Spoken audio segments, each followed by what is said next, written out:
안녕하세요. 소개해 주신 대로 오늘 대담의 진행과 함께 참여하게 된 이화여자대학교 특수교육연구소의 박진석입니다. 네, 오늘 이렇게 SIT 컨퍼런스를 통해서 시각장애 학생의 학습과 성장에 대해서 또 디지털 기술 도입에 따라서 저희가 어떤 부분의 솔루션을 발견해야 하는지 그러한 부분에 대해서 두 분이서 발표를 해주셨습니다. 이보인 팀장님께서는 점자 학습과 점자 교재 그리고 점자 학습 프로그램에 대해서 이야기를 해주셨고요. 김정호 이사님께서는 대체 학습 자료 제작에 대한 어려움과 함께 디지털 기술의 발전에 따라서 어떻게 우리가 해결할 수 있을지에 대한 부분을 이야기를 해주셨습니다. 그리고 발표를 토대로 저희가 질문에 대한 이야기를 나누면서 오늘 더 배움을 해보려고 합니다. 먼저 이제 첫 번째 질문입니다. 그 시각장애 학생의 학습 방법, 학습 매체 선택이 어려운 이유는 무엇인가에 대해서 이야기를 해보고자 하는데요. 이 부분은 이제 이보인 팀장님께서 먼저 이야기해 주실 수 있을 것 같아요. 네, 이 부분 저도 이제 프로젝트를 준비하면서 가장 많이 봤던 부분입니다. 사실 시각장애 학생들의 학습 방법 선택이 되게 어려운 이유는 당연히 학생들을 개별화해서 저희가 접근을 해야 되는데 그 개별화된 학생 그룹별로 어떤 솔루션이 나오기가 상당히 어렵습니다. 개별화가 어렵다는 것은 이렇게 설명하면 좀 쉬울 것 같습니다. 솔루션 돌려막기가 되느냐, 이거 핵심입니다. 예를 들어서 우리가 보통 많이 개별화를 얘기하는 데가 교육인데요. 비시각 장애인들, 비장애인들이 다니는 학교를 생각해 보시면 솔루션 돌려막기가 아주 쉽습니다. 그죠? 반에서 1등하는 친구나 반에서 30등 하는 친구나 다 같은 문제집 쓸 수 있습니다. 그리고 설령 1등하는 친구들끼리 팀을 짜서 과외를 하더라도 그 과외 선생님이 다른 학생들도 다 가르칠 수 있습니다. 그러다 보니까 같은 솔루션을 그냥 쉐어하는 겁니다. 쉐어하고 그 안에서 몇 가지 학생들 특성에 따라서 이걸 나눠줄 뿐입니다.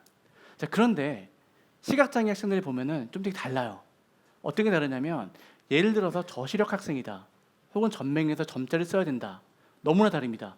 아예 다른 솔루션을 접근해야 됩니다. 거기다가 만약에 실명의 시기가 중도 실명이다 아니다. 중도 실명이어서 중학교 때 중도 실명이어서 많이 이제 아는 정보가 꽤 많은 분들과 선천적으로 실명이어서 이제 처음부터 개념을 가르쳐야 되는 분들의 이야기는 완전히 다른 컨텐츠로 이루어져야 됩니다. 자, 그러다 보니까 솔루션을 돌려막을 수가 없는 거예요. 자, 거기다가 뭐 중복장애 이런 거 이해까지 들어가기 시작하면은 또 아주 복잡한 문제가 돼버립니다. 자, 그러니까 이거를 우리가 개별화라고 하는 거가 정말 어려운 거고 그러다 보니까 학생들이 이걸 선택할 수 있는 선택지도 별로 없고 그러다 보니까 점점 더 학습 방법 선택은 어려워지는 것 같습니다. 네, 좋은 이야기를 해주셨는데 학생마다 사용하는 학습 매체가 다르기도 하고 또는 두 가지, 세 가지가 되기도 합니다.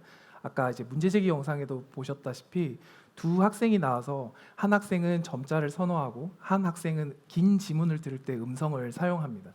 그러면 이 학생들의 선호에 따라서 학습 자료가 조금 갖춰주어야 하는 부분이 있는데요. 일단 말씀하셨다시피 대체 자료의 선택권 자체가 적다 보니 학생들이 이것을 내가 원하는 상황에서 선택하기보다는 주어진 상황에 따라서 주어진 자료에 따라가는 것이 현실이고요.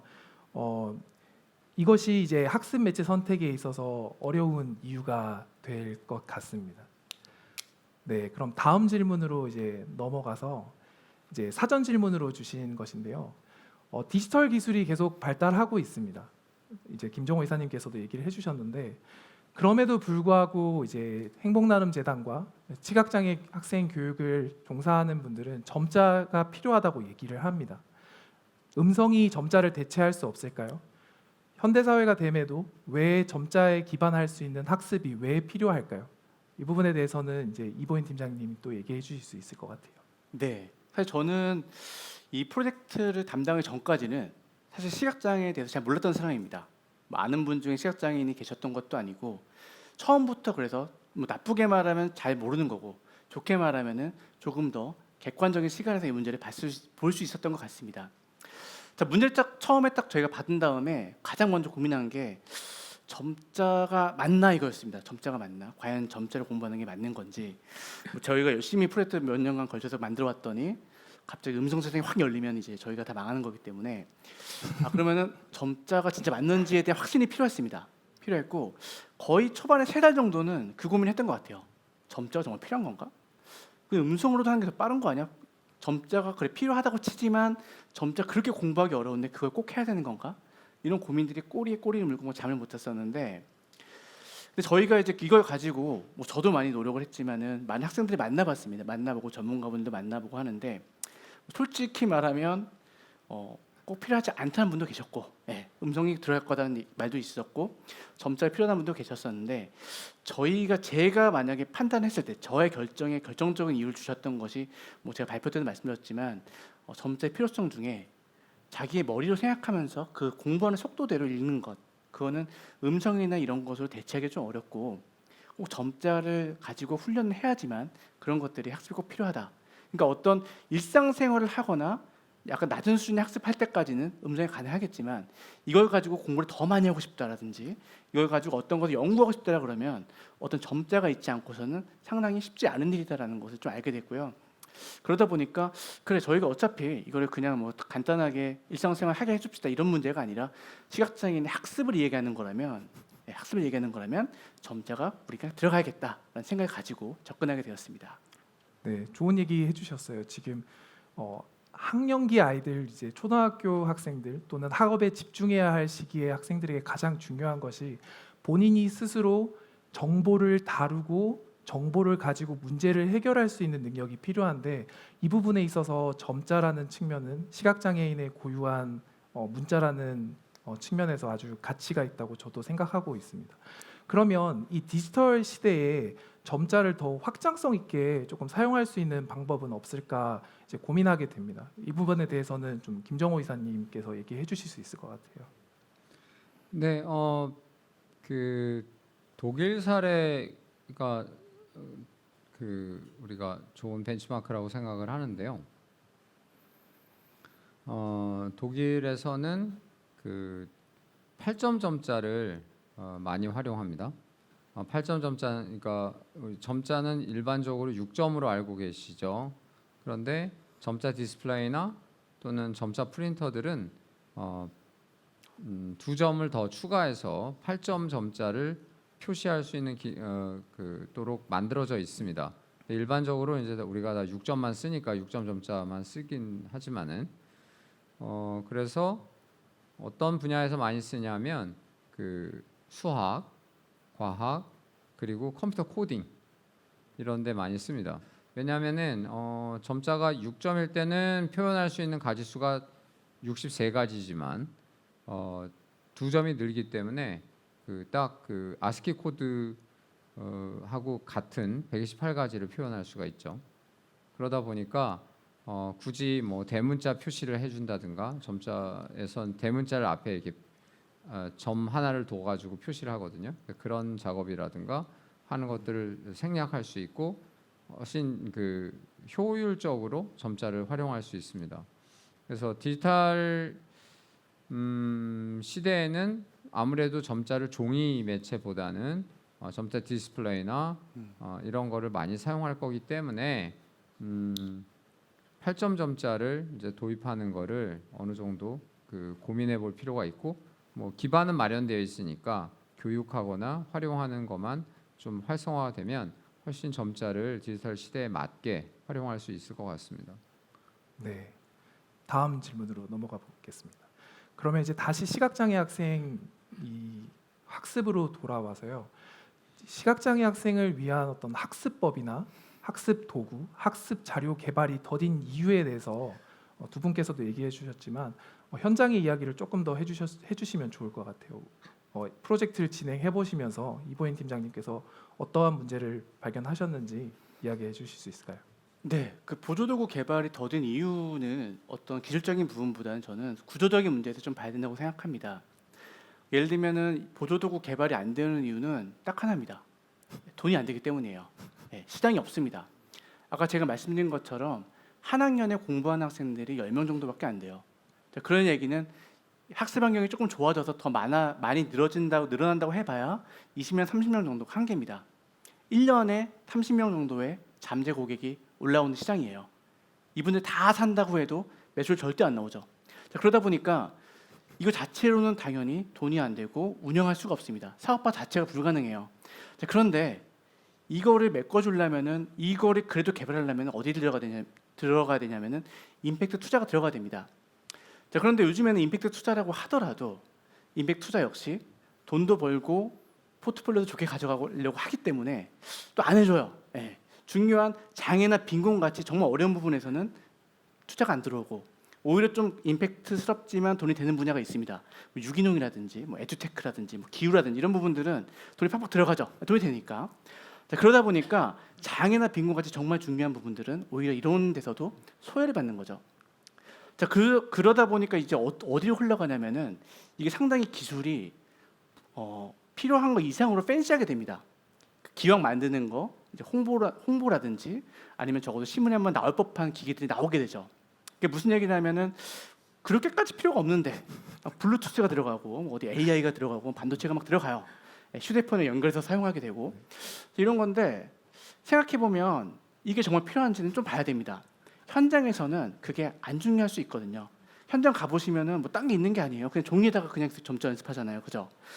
우리가 한글 배울 때 그냥 비장애 학생들이 한글 배울 때 보시면 쿠팡 같은 데서 이제 사이트에 쳐보세요. 뭐 한글 장난감 치시면은 정말 이만큼 나옵니다. 이만큼 나오는데 대부분이 뭐냐면 그냥 버튼 몇 개 있는 거예요. 딱 누르면 사과 나오고 막 그림에 이제 뭐 기차 치면 기차 이제 소리가 나는 거니까 애들이 신기해서 막 누르면서 공부를 자연스럽게 되는 건데 그거 한번 사 보시면 기술 별거 없습니다. 가보면 이제 여기 이렇게 그 플라스틱으로 되어 있고 뒤에 이렇게 드라이브를 까보면은 그냥 기판 몇 개 있고요. 예, 그냥 조립한 거예요. 조립한 거고. 솔직히 말씀드리면은 우리나라처럼 요즘에 뭐 아두이노니 뭐 라즈베리 파이니 여러 가지 메이커 분들이 막 성장하는 시대에 그런 거 만드는 거 전혀 어렵지 않거든요.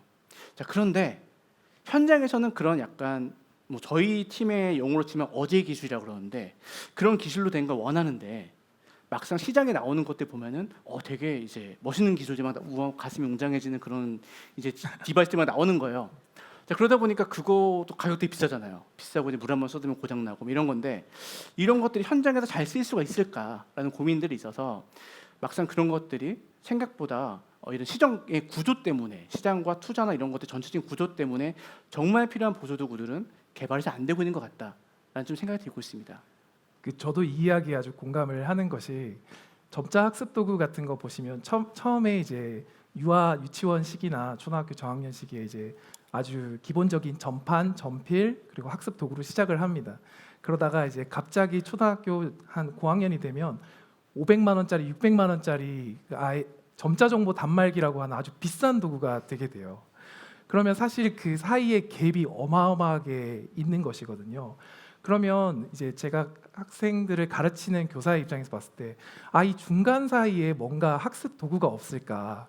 뭔가 500만 원짜리 이런 기기 한 대보다 50만 원짜리 기기 10대, 25만 원짜리 기기 20대가 있는 것이 훨씬 아이들에게 효과적이지 않을까라는 생각을 많이 했었습니다.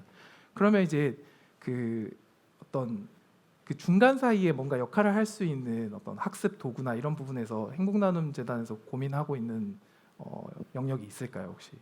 네. 저희도 그래서 그런 부분들을 좀 고민을 하고 있고 생각해 보면 그런 것들은 아까 말씀드린 것처럼 엄청난 기술이 필요한 게 아니기 때문에 저희에서도 조금 이거를 접근할 수가 있었고요. 아마 밖에 가시면 보시겠지만 이제 슬라이닷이라는 기기가 있습니다. 이제 뭐냐면 점자를 연습하는데 상당히 아이들이 힘들어합니다. 지겨우니까요, 지겹죠. 하는데 이걸 재미있게 해주는 게 필요해요. 이게 만약 영어나 국어였으면은 정말 많은 사람들이 온갖 힘을 모아서 이거를 재미있게 만들었을 겁니다. 그런데 그런 게 없어요, 그죠? 너무 지루해. 지루하다가 정말 부모님이 막 이걸 푸시하지 않으면 안 하는 거죠. 자, 근데 정말 간단하게 이거를 연습만 하고 약간 소리도 좀 나고 게임 느낌 좀 나고 했었으면 좋겠는데 그런 기계가 없는 거예요. 그런 기계는 아무도 만들어주지 않았다.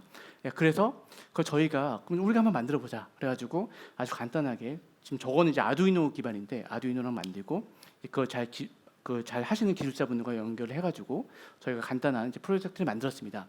저기는 점자판이 없습니다.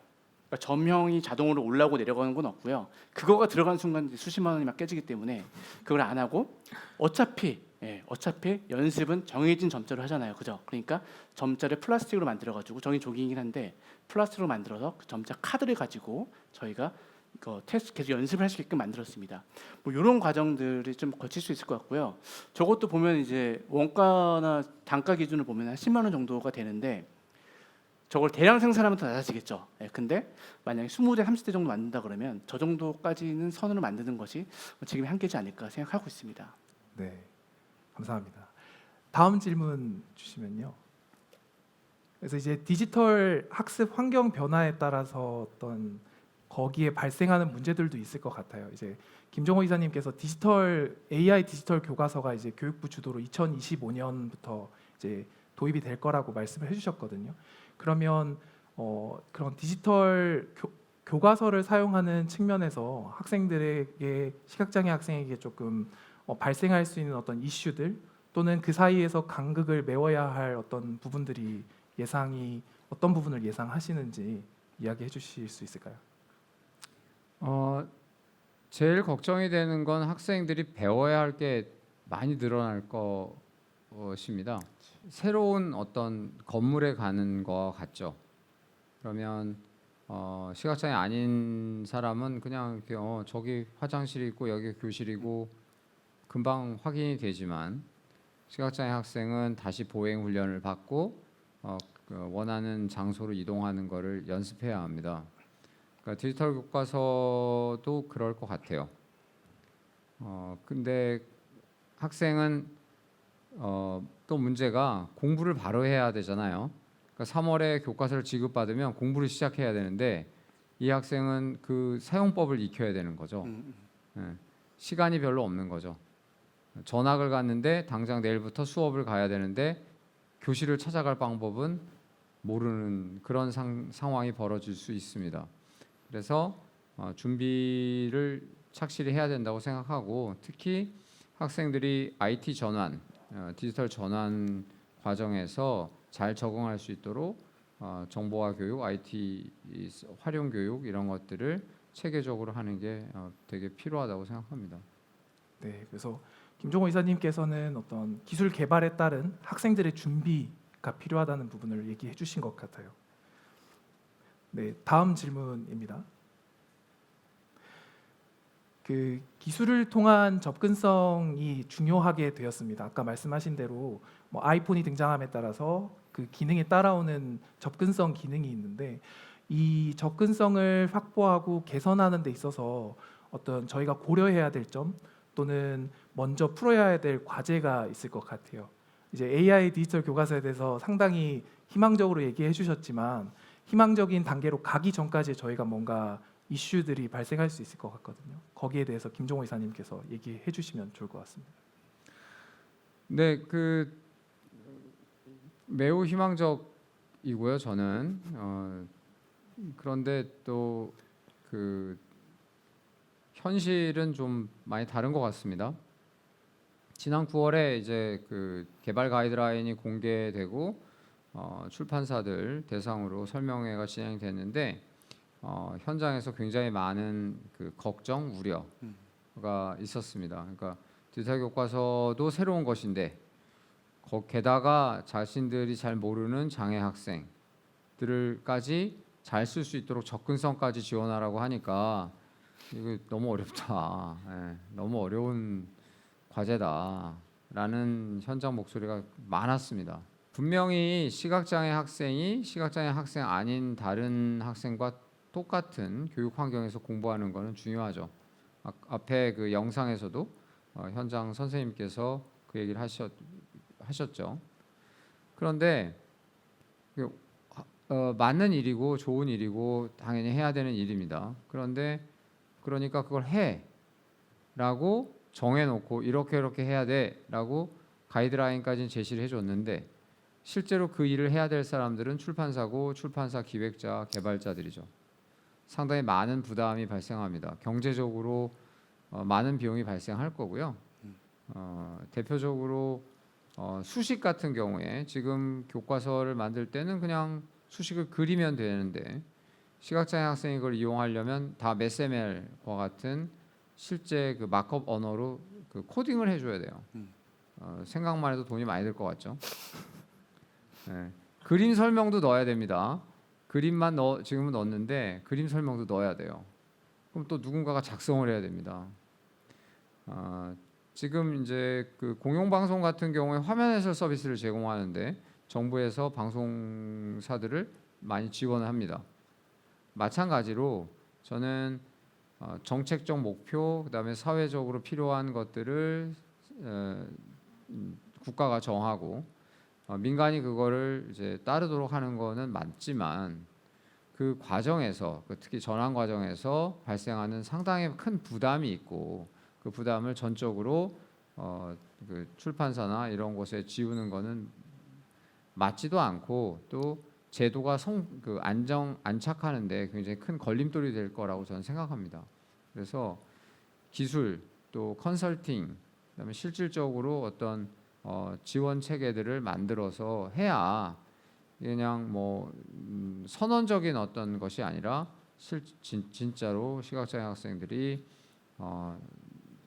자기 반 친구들하고 똑같은 교과서를 가지고 공부할 수 있게 될 겁니다. 안드로이드 폰들이 되게 지금 접근성이 좋은데 그렇게 되기 위해서 많은 기술 투자를 했습니다. 그래서 똑같은 일들이 이제 이 디지털 교과서에서도 있어야 되고 이거는 교과서라는 측면에서 또 사회성, 공공성이 강하기 때문에 그 부분에 대해서는 충분한 공적 지원이 필요하다고 생각합니다. 저는 이제 학생들을 가르치는 입장에서 고민을 해보면 학생들이 여기에 대한 준비가 필요할 것 같아요. 예를 들면 이제 접근성 기능을 만들고 디지털 교과서를 만든 사람들은 대부분 개발자이거나 성인들이 많습니다. 근데 실제로 사용하게 되는 사람들은 시각장애 학생들이고 또 2025년부터 초등학교 저학년들 학생들이 사용하게 되겠죠. 그러면 사실 개발자들에게 익숙한 기능이 이 초등학교 아이들에게는 상당히 어려울 수 있거든요. 또 예를 들면 디지털 교과서가 아이패드로 이렇게 구현이 되면 초등학교 학생들이 사실 비장애 학생들이 글씨를 쓰는 것보다 아이패드의 버튼을 누르는 것이 훨씬 더 쉽고 직관적인 부분일 수 있습니다. 근데 시각장애 학생이 디지털 교과서를 받았을 때 아까 보시는 것처럼 화면 읽기 프로그램으로 보면 그것이 상당히 다루기가 어려워지는 거죠. 단순히 초등학교 학생들이 패드를 누르고 정보를 입력하는 것과는 다른 방식의 사용이 될 것입니다. 그래서 저는 학생들 좀 맞춤 눈높이에 맞는 이 부분을 좀 개발을 해주시는 게 좋을 것 같다는 생각이 듭니다. 네, 다음 질문으로는요. 이제 문제제기 영상에서도 보셨겠지만 수학과 과학에서의 학생들이 어려워합니다. 대체학습 자료 특히 단순히 글뿐만 아니라 그림, 도표, 사진 이러한 부분들에 있어서 어떻게 개선이 가능한가에 대한 부분이 있는데요. 그래서 이 부분은 제가 이제 답변을 드릴 수 있는 부분은 촉각 그래픽이나 어떤 수식에 대한 부분은 이제 김종호 이사님께서 설명해 주신 대로 기존에 있는 기술들을 시각장애 학생에게 맞춰서 조금 더 보완하는 측면도 있을 것 같아요. AI 같은 기술도 수식을 인식하는 것뿐만 아니라 학생들이 말로 하는 것들을 다시 수식으로 바꿔준다든지 그러면 시각장애 학생이 그 수식을 쓰지 않고 말로 한다고 했을 때도 이러한 부분들이 수학적인 부분들이 개선이 가능할 것 같고요. 수학보다 과학에서 있어서는 과학에서 보시는 여러분들이 보는 시각적인 자료는 대부분 3차원인 형태가 많고 학생들이 한 번도 접해보지 못한 개념들이 정말 많습니다. 예를 들면 화산, 우주, 그다음에 뭐 행성 이런 것들은 학생들이 한 번도 경험해보지 못한 데다가 3차원으로 되는 경우가 많아요. 단순히 2차원의 어떤 그림뿐만 아니라 그런 부분은 저는 이제 뭐 3D 프린팅이라든지 이런 부분들의 디지털 기술 개발에 따라서 좀 기대를 하고 있습니다. 그래서 저는 빨리 3D 프린팅으로 집을 짓는 세상이 와서 빨리 그 기술이 발전하기를 좀 기다리고 있거든요. 그리고 그것을 시각장애 학생에게 맞게 조금 개선할 수 있는 부분들 저도 생각을 하고 있습니다.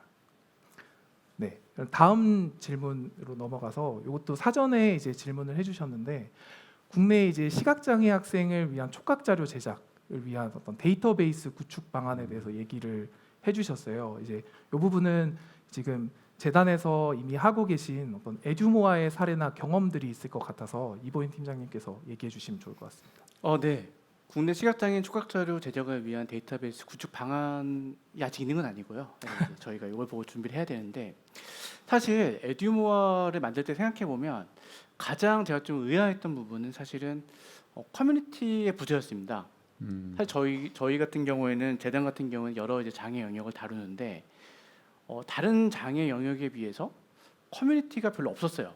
실질적으로 다른 장애 딱 간다 그러면 제일 먼저 제가 이제 보는 것이 어떤 네이버 카페나 이런 데 가가지고 뭐가 있는지 보고 오픈 단톡방 같은 데 가서 이제 어떤 자료들이 오고 가는지를 보면서 이걸 문제를 파악하는데 유달리 시각장애만큼은 이제 그런 부분이 많이 없었습니다.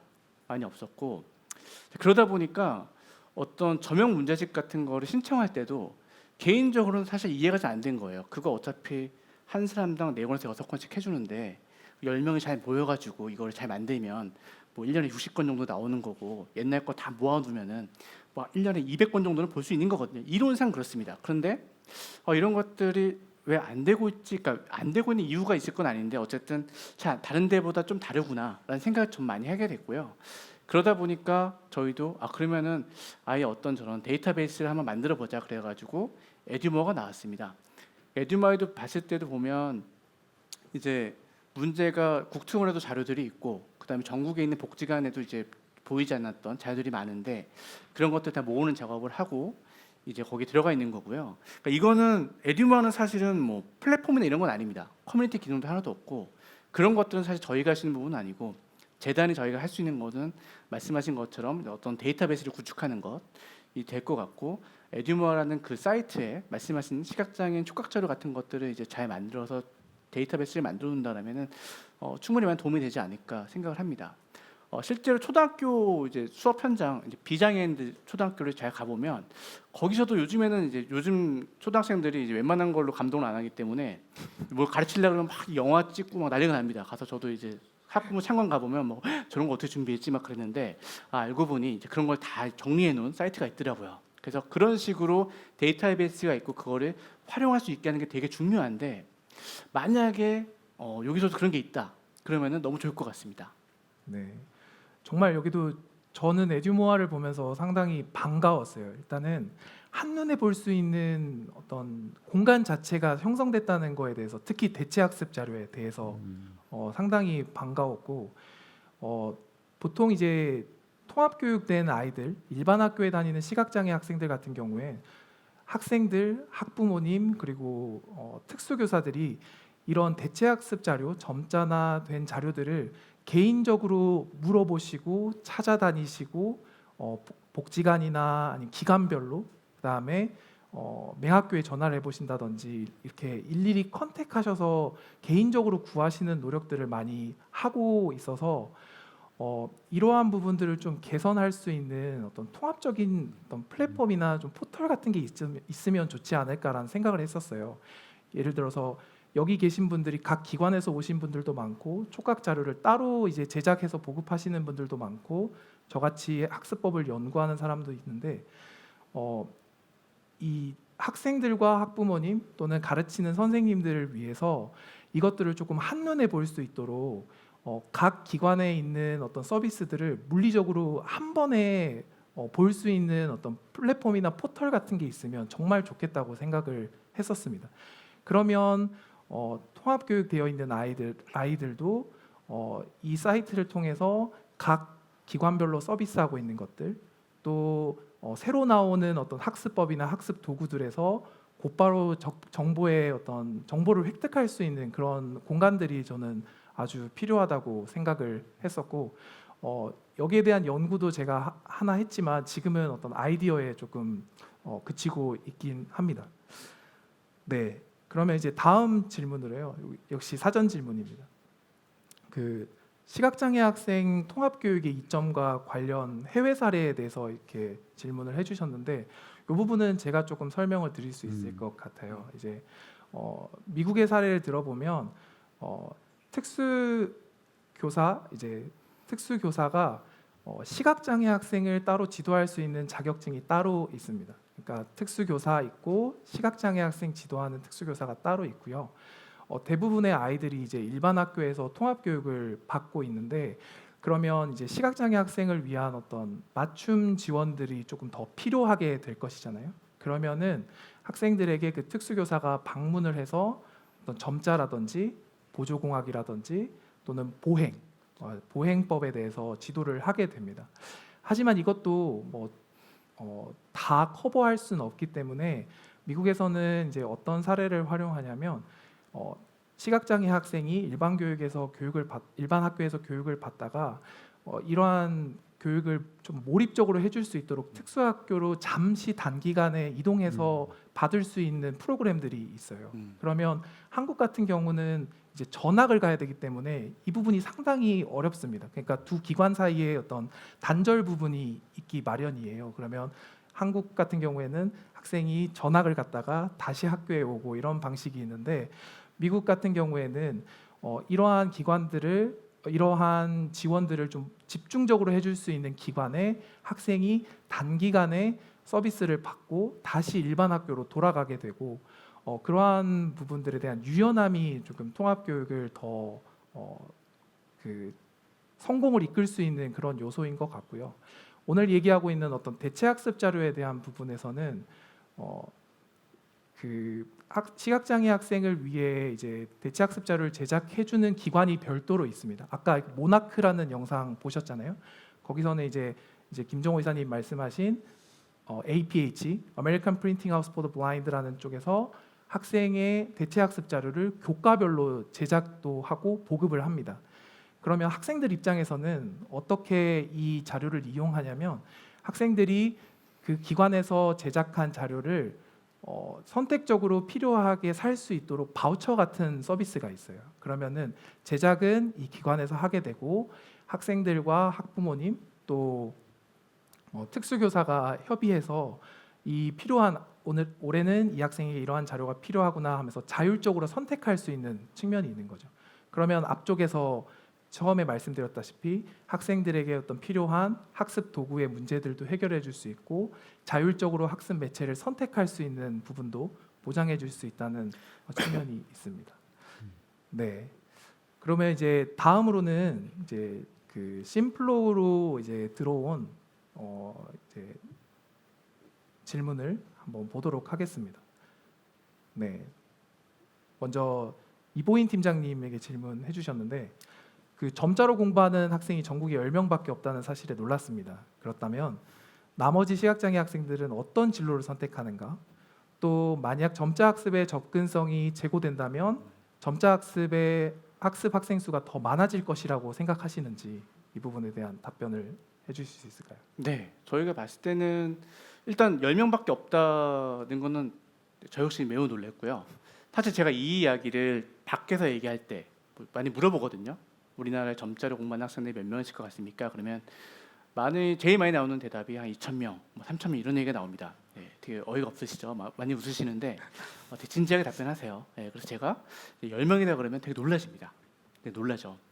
이게 보면은 시각장애인 25만 명이라는 이야기 많이 하는데 그 안에서도 다 이제 이러쿵저러쿵 해서 다 빼고 나면은 사실상 이제 1년에 10명밖에 안 난다는 얘기고 시장에는 이런 것들이 정말 너무 작다는 얘기 같습니다. 근데 여기서 나머지 시각장애인들의 어떤 진로 얘기는 제가 말씀드리기보다는 아마 박승재 연구원님께 좀 설명해 주셔야 될 것 같고요.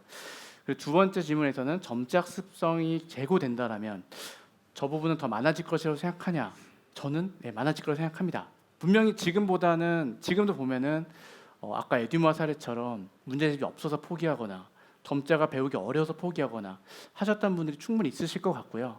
그분들이 몇 명인지 저는 알 수는 없지만 만약에 이런 학습 환경이 좀 더 편하게 학습 환경이 조금 더 개선된다라면 어떤 시각을 잃었을 때 학습할 수 있는 방법이 조금 더 그 단계를 넘어서는 그 허들이 좀 줄어든다라면 당연히 지금보다는 높아질 것이 더 많아질 것이라고 생각합니다. 진로에 대해서는 연구원님께서 좀 진로에 대해 설명을 드리면 보통 이제 대학을 가기에 희망하는 학생들이 있고요. 또는 기존에 이제 시각장애인 분들이 많이 선택하시는 유보 직종이라고 해서 시각장애인 안마사 자격증, 이거는 국가 공인의 이제 시각장애인만 취득할 수 있는 자격증이 또 있습니다. 사실 이제 진로의 다양성 측면에서 시각장애 학생 교육에 있어서 조금 고민을 많이 해야 될 것 같아요. 예를 들면 대학에 있어서도 대학을 간다고 했을 때 전공을 어떻게 선택할 수 있을까요? 왜 시각장애 학생들은 이제 수학이나 과학을 공부할 수 있는 어떤 이공계로의 어떤 진로를 선택하기를 왜 미리 포기할까요? 또는 왜 공무원 쪽을 선택을 할까요?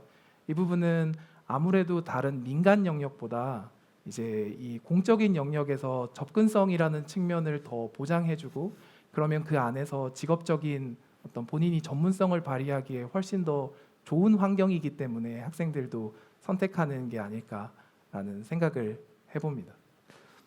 네, 다음 질문을 또 보면요.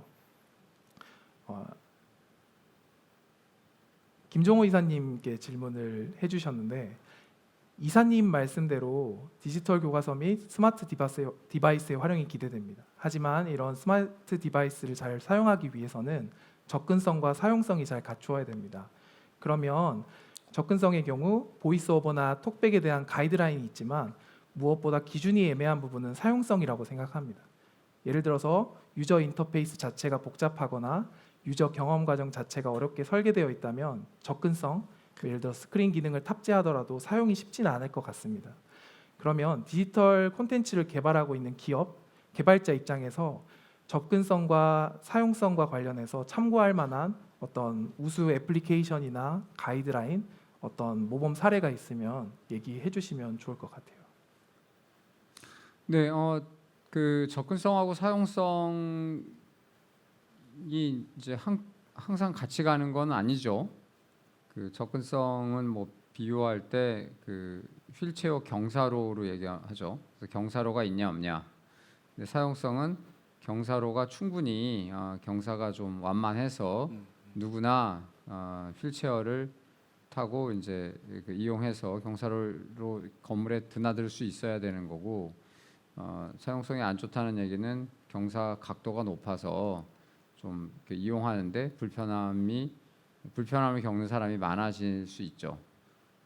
그래서 AI 디지털 교과서로 얘기하면은 그 접근성은 이제 보장하게 돼 있는데 그게 시각장애 학생들이 사용하는데 얼마나 편리할 것인가 그거는 좀 다른 문제라고 생각이 되고요.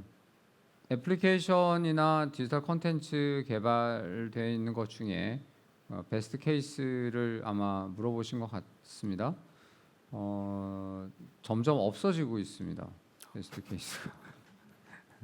과거에는 굉장히 좋은 접근성을 갖추고 사용성도 훌륭했던 대표적으로 저는 구글 홈페이지를 굉장히 좋아했는데요. 구글 홈페이지가 심플하죠. 검색창 버튼 하나 되게 좋았는데 요즘은 점점 복잡해지고 있습니다. 왜냐하면 그 사용자들이 원하는 사용 경험들이 달라지고 있기 때문입니다. 그래서 제가 이제 말씀드리고 싶은 거는 접근성이 일단 기본적으로 보장이 되면 사용성이 좀 부족하더라도 거기에 학생들이 적응할 수 있도록 그 역량을 강화하는 쪽에 투자하는 게 저는 맞다고 생각합니다. 사용성이 좀 부족하더라도 학생들이 디지털 역량이 있다면은 적응할 수 있거든요. 대표적으로 요즘 이제 그 모바일 애플리케이션들 많이 사용하시는데 사용성이 이렇게 훌륭한 경우는 찾아보기 어렵습니다. 기본적으로 시각장애인과 시각장애 아닌 사람이 IT 기술을 활용하는 UI에 대한 어떤 선호나 이런 것들이 전혀 다르기 때문에 어렵죠. 하지만 디지털 리터러시가 좋고 적응력이 좋은 사용자들은 웬만큼 접근성만 갖춰져 있으면 해당 앱이나 콘텐츠를 잘 활용합니다. 그래서 학생들에 대한 어떤 교육이라든가 또 이런 부분들이 계속돼서 학생들이 디지털 콘텐츠나 또는 앞으로 많이 개발될 거거든요. 에듀테크들이 그런 것들을 잘 활용할 수 있도록 하는 게 전 맞는 접근이라고 생각합니다. 네. 다음 질문을 보겠습니다. 이거는 대상이 있진 않은데요. 제 아이를 매학교보다는 일반 학교에 진학시키고 싶은데 괜찮을까요? 예, 부모님이신 것 같아요. 부모로서 제가 할 수 있는 역할이나 학교 외에서 시각장애 학습 정보 지원을 받을 수 있는 통로가 있을까요?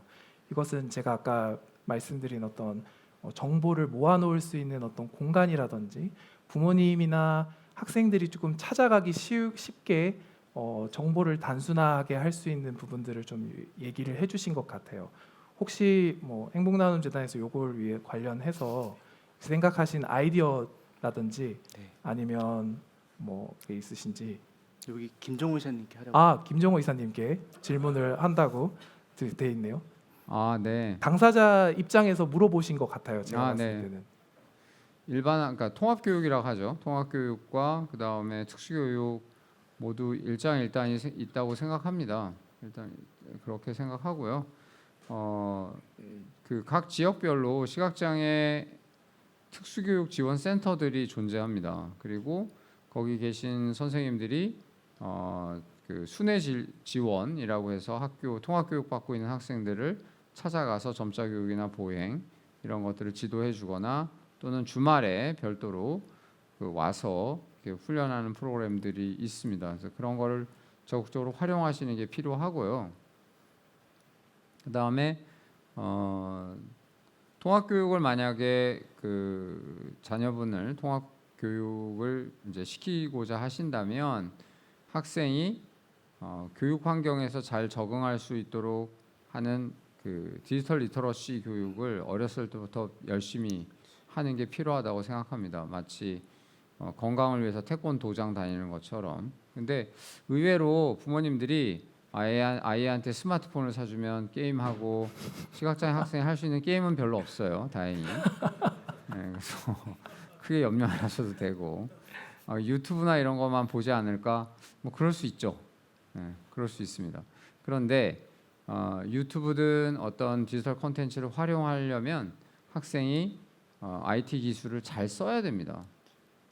잘 써야 되기 때문에 그 자체가 훈련일 수 있고 연습일 수 있기 때문에 그래서 그런 부분이 굉장히 중요하다고 생각하고 통합교육을 시키시려고 한다면 부모님 스스로가 그 시각장애로 인한 어떤 한계, 제한, 시각장애 아이가 이것까지 할 수 있겠나, 뭐 이런 생각을 부모님부터 없애셔야 된다고 생각해요.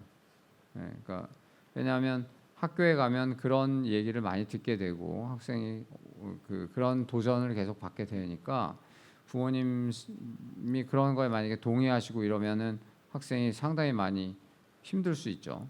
그래서 그런 부분을 좀 그 입장을 아니면 태도 이런 것들을 좀 더 열린 상태로 하시는 게 필요하다고 생각하고 좋은 경험이라고 생각합니다.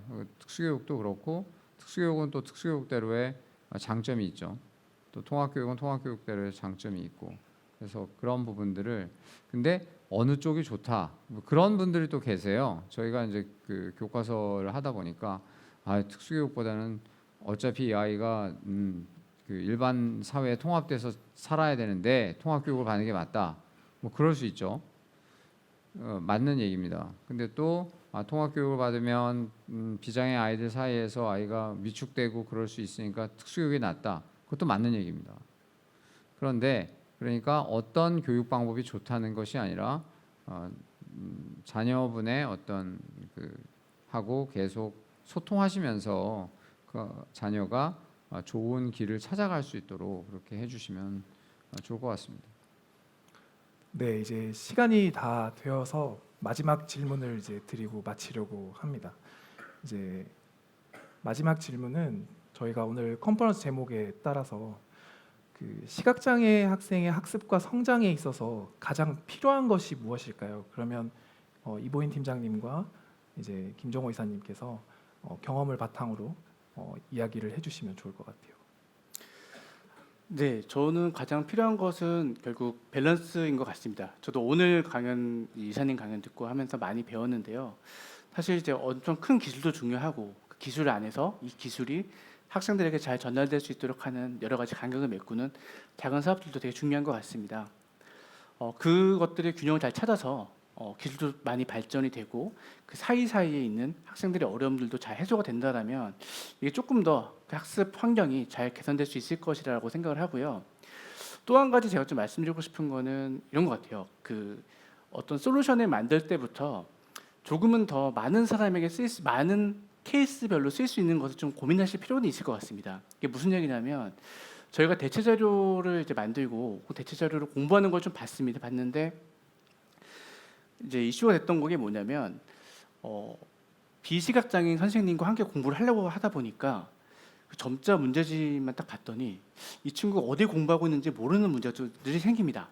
예. 그러니까 문제집을 처음 만들 때 점역할 때 이거를 시각장애인 혼자 공부할 때도 있고 아니면 비시각장애인 선생님과 함께 공부할 때도 있을 텐데 그런 것들을 잘 고민을 많이 못했던 부분이 있는 것 같아요. 근데 만약에 그런 케이스도 있다는 걸 가정하고 어떤 페이지 수를 적어주거나 아니면 문제 번호 같은 것들을 좀 미리 적어준다라 그러면 훨씬 더 조금 효율적으로 학생과 선생님 간의 공부를 할 수 있지 않을까. 어떻게 보면 되게 작은 구체적인 디테일한 부분인데 그런 부분들이 조금만 더 고민이 좀 더 들어간다라면 이제 좀 잘 될 수 있지 않을까 생각을 하고 있습니다. 네, 기존에 있는 것들 중에서 발생할 수 있는 이슈들에 대해서 솔루션을 더 추가적으로 더 들여다보자는 심층적으로 들여다보자는 네, 말씀이신 것 맞습니다. 같아요. 김종호 이사님 어떠세요? 그 시각 장애가 있다는 거는 그 뭐 어차피 그 제한이 있다는 거죠. 그리고 그걸 우리가 인정하는 게 필요하다고 생각하고요. 근데 그게 그 학생의 또는 뭐 그 학생의 어떤 미래를 한계짓지는 않습니다. 그러니까 어려움이 있는 건 우리가 인정. 하지만 그 어려움 때문에 그 한계 지어질 필요는 없죠. 그리고 부모님 또 학생 스스로 그런 거를 이제 헤쳐나가고 그다음에 풀어나가려고 하는 적극성이 전 되게 필요하다고 생각하고요. 거기에서 아날로그 상황에서는 사실 답이 참 없습니다. 답이 없어요. 그런데 디지털 상황에서는 해답을 찾을 수도 있고 해결책을 좀 마련할 수가 있다고 생각합니다. 그러니까 예를 들어서 여기 종이책이 있어요. 답이 없습니다. 근데 디지털 콘텐츠라면 디지털 콘텐츠는 접근성을 구현하는 것이 가능하고 그 방법도 다 어느 정도 그 나와 있기 때문에 그 제공자가 의지만 가지면 할 수 있어요. 그러니까 A가 하는데 왜 너는 못하냐까지 얘기할 수 있는 거죠. 그렇기 때문에 디지털 리터러시 또는 디지털 상황이 굉장히 중요하고 거기서 중요한 거는 장애 학생이 정보 접근 이런 부분을 뭐 부모님이 주로 말씀하셔야겠지만 그 학생의 권리입니다.